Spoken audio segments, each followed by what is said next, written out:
Prodi Agribisnis Universitas Sulawesi Barat. Di sini saya akan menjelaskan materi tentang pendidikan Pancasila. Pancasila merupakan sebuah pernyataan yang lahir dari ide dan gagasan secara lahiriah dan batiniah sebagai tujuan dan cita-cita luhur bangsa Indonesia yang harus diimplementasikan dalam kehidupan berbangsa dan bernegara, serta merupakan sifat-sifat pokok dari kehalusan budi manusia. Hakikat Pancasila sebagai keutuhan bangsa dan negara Indonesia yang merupakan pondasi dasar moral yang kuat. Pancasila adalah dasar filsafat negara Republik Indonesia yang secara resmi disahkan oleh PPKI pada tanggal 18 Agustus 1945 dan tercantum dalam pembukaan Undang-Undang Dasar 1945. Pendidikan Pancasila dalam NKRI pada lembaga pendidikan formal atau sekolah, mulai dari tingkat pendidikan dasar, menengah hingga perguruan tinggi, bertujuan membina kesadaran dan kebanggaan nasional sumber daya manusia yang warga negara sebagai subjek penegak budaya dan moral politik negara Indonesia, sekaligus sebagai bayangkari integritas negara Indonesia dan sebagai sistem kenegaraan Pancasila. Kajian konsep pendidikan Pancasila. Yang pertama yaitu secara etimologis. Istilah Pancasila berasal dari bahasa Sanskerta India atau bahasa kasta Brahmana. Menurut Muhammad Yamin, dalam bahasa Sanskerta, perkataan Pancasila memiliki dua macam arti secara leksikal, yaitu panca artinya 5, sila vokal i pendek artinya batu sendi, alas atau dasar, sila vokal i panjang artinya peraturan tingkah laku yang baik, yang penting atau yang senonoh. Yang kedua yaitu secara historis. Muhammad Yamin dalam pidatonya yang berisi 5 dasar negara Indonesia, diantaranya yaitu peri kebangsaan, peri kemanusiaan, peri ketuhanan, peri kerakyatan, dan peri kesejahteraan rakyat. Dan usulan tertulisnya adalah sebagai berikut: ketuhanan yang Maha Esa, kebangsaan persatuan Indonesia, rasa kemanusiaan yang adil dan beradab, kerakyatan yang dipimpin oleh hikmat kebijaksanaan dalam permusyawaratan atau perwakilan, dan keadilan sosial bagi seluruh rakyat Indonesia. Kemudian yang ketiga yaitu secara terminologis. Rumusan Pancasila dalam Panitia Persiapan Kemerdekaan Indonesia PPKI: 1. Ketuhanan yang Maha Esa, 2. Kemanusiaan yang adil dan beradab, 3. Persatuan Indonesia, 4. Kerakyatan yang dipimpin oleh hikmat kebijaksanaan dalam permusyawaratan perwakilan, 5. Keadilan sosial bagi seluruh rakyat Indonesia. Rumusan Pancasila dalam Konstitusi Republik Indonesia Serikat yaitu ketuhanan yang Maha Esa, peri kemanusiaan, kebangsaan, kerakyatan, dan keadilan sosial. Rumusan Pancasila di kalangan masyarakat yaitu ketuhanan yang Maha Esa, peri kemanusiaan, kebangsaan, kedaulatan rakyat, dan keadilan sosial. Landasan pendidikan Pancasila yang pertama yaitu landasan filosofis. Landasan filosofis ketika negara Republik Indonesia diproklamasikan pasca Perang Dunia Kedua. Dunia dicekam oleh pertentangan ideologi kapitalisme dengan ideologi komunisme. Kapitalisme berakar pada faham individualisme yang menjunjung tinggi kebebasan dan hak-hak individu. Sementara komunisme berakar pada faham sosialisme yang mengedepankan kepentingan masyarakat di atas kepentingan pribadi. Kedua aliran ideologi ini melahirkan sistem kenegaraan yang berbeda. Namun para pendiri negara Republik Indonesia mampu melepaskan diri dari tarikan-tarikan dunia kutub ideologi dunia tersebut dengan merumuskan pandangan dasar pada sebuah konsep filosofis yang bernama Pancasila. Yang kedua yaitu landasan sosiologis. Landasan sosiologis bangsa Indonesia yang penuh kebinekaan terdiri atas lebih dari 300 suku bangsa yang tersebar di 17 pulau lebih. Secara sosiologis telah mempraktikkan Pancasila karena nilai-nilai yang terkandung di dalamnya merupakan kenyataan-kenyataan yang ada dalam masyarakat Indonesia. Kenyataan objektif ini menjadikan Pancasila sebagai dasar yang sangat mengikat setiap warga bangsa untuk taat pada nilai-nilai yang berupa norma atau hukum tertulis maupun yang tidak tertulis seperti adat istiadat, kesepakatan atau kesepahaman dan konvensi. Yang ketiga yaitu landasan yuridis. Landasan yuridis Pancasila sebagai norma dasar negara dan dasar negara Republik Indonesia yang berlaku adalah Pancasila yang tertuang dalam pembukaan Undang-Undang Dasar Negara Republik Indonesia tahun 1945. Keputusan Presiden RI nomor 150 tahun 1959 mengenai dekret Presiden RI atau Panglima Tertinggi Angkatan Perang tentang kembali kepada Undang-Undang Dasar 1945 Negara Republik Indonesia. Tujuan pendidikan Pancasila adalah membentuk watak bangsa yang kukuh, juga untuk memupuk kepribadian, sikap dan perilaku yang sesuai dengan nilai-nilai dan norma-norma Pancasila. Pembahasan Pancasila secara ilmiah. Pancasila sebagai ideologi bangsa Indonesia diharapkan mampu mengakomodir segala aktivitas kehidupan bermasyarakat, berbangsa dan bernegara. Demikian pula halnya dalam aktivitas ilmiah. Pengertian Pancasila sebagai dasar nilai pengembangan ilmu dapat mengacu pada beberapa jenis pemahaman. Pertama, bahwa setiap ilmu pengetahuan dan teknologi yang dikembangkan di Indonesia haruslah tidak bertentangan dengan nilai-nilai yang terkandung dalam Pancasila. Kedua, bahwa setiap iptek yang dikembangkan di Indonesia harus menyertakan nilai-nilai Pancasila sebagai faktor internal pengembangan iptek itu sendiri. Ketiga, bahwa nilai-nilai Pancasila berperan sebagai rambu normatif bagi pengembangan iptek di Indonesia, artinya mampu mengendalikan iptek agar tidak keluar dari cara berpikir dan cara bertindak bangsa Indonesia. Yang keempat, bahwa setiap pengembangan iptek harus berakar dari budaya dan ideologi bangsa Indonesia sendiri, atau yang lebih dikenal dengan istilah indigenisasi ilmu, atau proses penumbuhan ilmu dari bumi Indonesia atau peminjaman teori asing yang kemudian disesuaikan dengan akar budaya Indonesia. Pancasila sebagai konteks sejarah perjuangan bangsa Indonesia. Yang pertama yaitu makna penting Pancasila dalam konteks perjuangan bangsa Indonesia. Pancasila sebagai ideologi negara kesatuan Republik Indonesia memiliki catatan sejarah panjang dalam perhelatannya. Ideologi tersebut merupakan sebuah landasan yang menjadi alat pemersatu bangsa. Sang proklamator, Presiden pertama Republik Indonesia, Insinyur Soekarno mengungkapkan, "Jangan sekali-kali meninggalkan sejarah." Cicero, seorang filsuf Yunani, mengungkapkan bahwa sejarah memberikan kearifan. Dan secara umum orang mengungkapkan sejarah merupakan guru kehidupan. Ungkapan tersebut memiliki makna mendalam.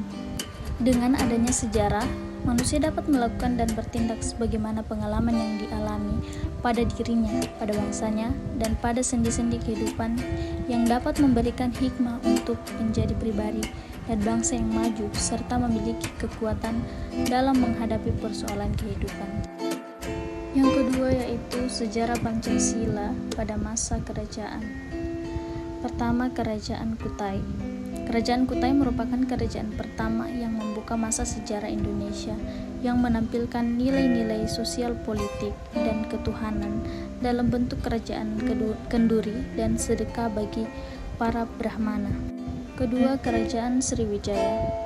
Menurut sumber sejarah berupa prasasti yang ditinggalkan oleh penguasa Sriwijaya dan berita dari Cina sampai akhir abad ke-13, wilayah Kerajaan Sriwijaya meliputi daratan dan lautan Sunda, Jawa Barat, sampai Sri Lanka, termasuk di dalamnya Semenanjung Malaya dan kepulauan sekitarnya. Sriwijaya menguasai pendalaman Sumatera, pelabuhan-pelabuhan di Sumatera Timur dan Selat Malaka yang merupakan jalur lalu lintas perdagangan laut yang sangat ramai yang memungkinkan Sriwijaya menjadi kerajaan maritim yang kuat. Ketiga, Kerajaan Majapahit. Kerajaan Majapahit muncul tahun 1293 di Jawa Timur yang mencapai kejayaannya pada masa pemerintahan Raja Prabu Hayam Wuruk dengan Adipati Gajah Mada.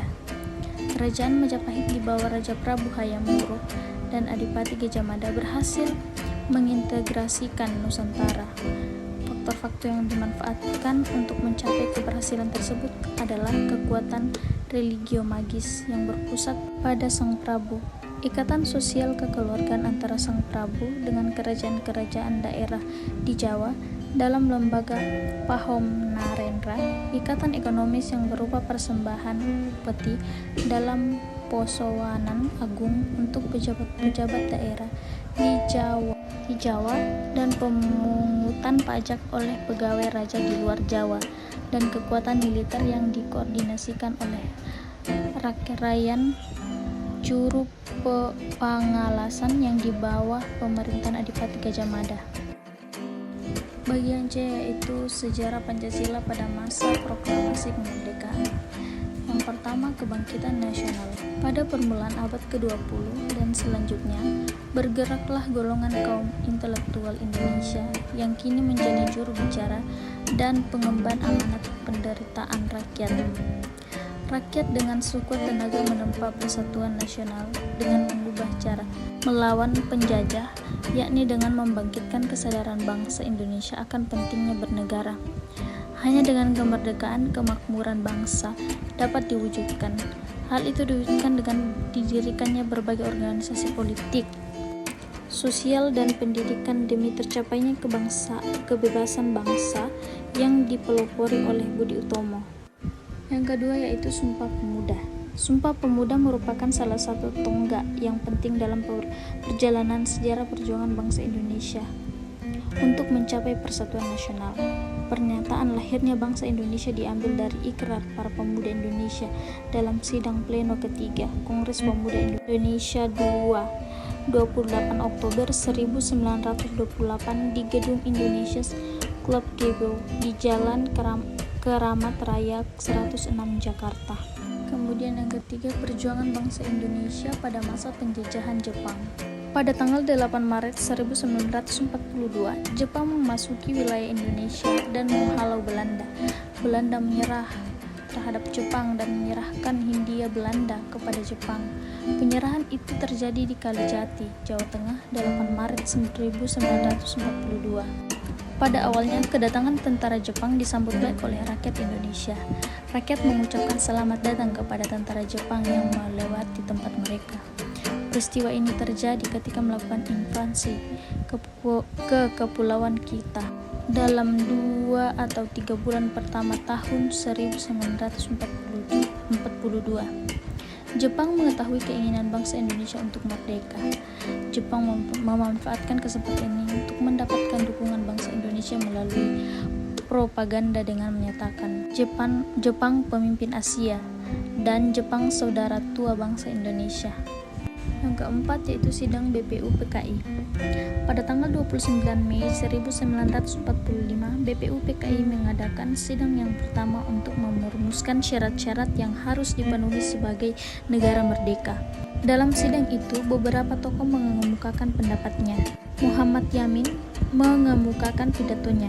Ia mengusulkan gambaran rumusan dasar negara Indonesia sebagai berikut: 1. Peri kebangsaan, 2. Peri kemanusiaan, 3. Peri ketuhanan, 4. Peri kerakyatan atau permusyawaratan perwakilan dan kebijaksanaan, 5. Kesejahteraan rakyat atau keadilan sosial. Pada akhir pidatonya, Muhammad Yamin menyerahkan naskah sebagai lampiran, yaitu suatu rancangan usulan sementara berisi rumusan undang-undang RI, dan rancangan itu dimulai dengan pembukaan.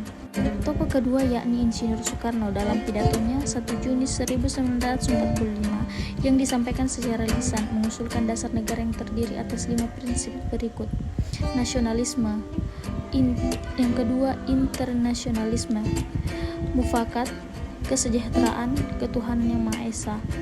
Beliau mengusulkan agar kelima asas tersebut diberi nama Pancasila sebagai dasar negara. Dari 5 dipersempit lagi menjadi trisila dengan rincian sosioanalisme atau kebangsaan, sosiodemokrasi, mufakat, ketuhanan. Kemudian diperketat lagi dengan istilah eka, sila dengan intinya yaitu gotong royong. Yang kelima yaitu Piagam Jakarta. Piagam Jakarta merupakan hasil pembahasan 9 tokoh tentang pidato dan usulan mengenai dasar negara yang sudah dikemukakan dalam sidang BPUPKI. Dalam Piagam Jakarta ini, Pancasila dirumuskan sebagai berikut: ketuhanan dan kewajiban menjalankan syariat Islam bagi pemeluk-pemeluknya, kemanusiaan yang adil dan beradab, persatuan Indonesia, kerakyatan yang dipimpin oleh hikmat kebijaksanaan dalam permusyawaratan perwakilan, dan keadilan sosial bagi seluruh rakyat Indonesia. Yang keenam yaitu proklamasi kemerdekaan dan maknanya. Pada tanggal 9 Agustus 1945, panitia persiapan kemerdekaan Indonesia dibentuk dengan ketuanya Insinyur Soekarno dan wakil ketua Dr. Andes Muhammad Hatta. Pada awalnya, tugas dari badan ini adalah memeriksa hasil sidang BPUPKI, tetapi kemudian mempunyai kedudukan dan fungsi yang sangat penting, yaitu mewakili seluruh bangsa Indonesia sebagai pembentuk negara, dan menurut teori hukum, badan ini mempunyai wewenang meletakkan dasar negara. Pada tanggal 14 Agustus 1945, Jepang menyerah kepada sekutu, maka terjadi kekosongan kekuasaan di Indonesia. Situasi ini tidak disia-siakan oleh bangsa Indonesia.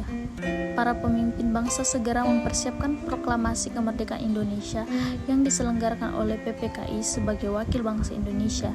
Naskah proklamasi ditandatangani oleh Insinyur Soekarno dan Dr. Andes Muhammad Hatta atas nama seluruh bangsa Indonesia. Proklamasi kemerdekaan negara Republik Indonesia tanggal 17 Agustus 1945 memiliki makna yang penting bagi bangsa Indonesia, yaitu Proklamasi Kemerdekaan 17 Agustus 1945 sebagai titik puncak perjuangan bangsa Indonesia. Proklamasi Kemerdekaan 17 Agustus 1945 sebagai sumber lahirnya Republik Indonesia. Dan Proklamasi Kemerdekaan 17 Agustus 1945 merupakan norma pertama dari tata hukum Indonesia. Yang terakhir adalah sejarah Pancasila masa pembentukan RI. Proses pengesahan Pancasila sebagai dasar negara dan Undang-Undang Dasar 1945. Pada tanggal 18 Agustus 1945, PPKI mengadakan sidang yang pertama. Sebelum sidang dimulai, para peserta sidang yang berjumlah 27 orang terlebih dahulu bermusyawarah membahas beberapa perubahan atas Piagam Jakarta, terutama dalam sila yang pertama. Musyawarah itu mencapai kesepakatan dan akhirnya disempurnakan sebagaimana naskah pembukaan Undang-Undang Dasar 1945 sekarang ini. Keputusan-keputusan tersebut adalah sebagai berikut. Pertama, mengesahkan Undang-Undang Dasar 1945 yang meliputi setelah melakukan beberapa perubahan pada Piagam Jakarta yang kemudian berfungsi sebagai pembukaan Undang-Undang Dasar 1945. Kedua, memilih presiden dan wakil presiden. Ketiga, menetapkan berdirinya Komite Nasional Indonesia Pusat sebagai badan musyawarah darurat. Rumusan dasar negara Pancasila yang tercantum dalam pembukaan Undang-Undang Dasar 1945 adalah sah dan benar, karena di samping mempunyai kedudukan konstitusional, juga disahkan oleh suatu badan yang mewakili seluruh bangsa Indonesia, yaitu PPKI.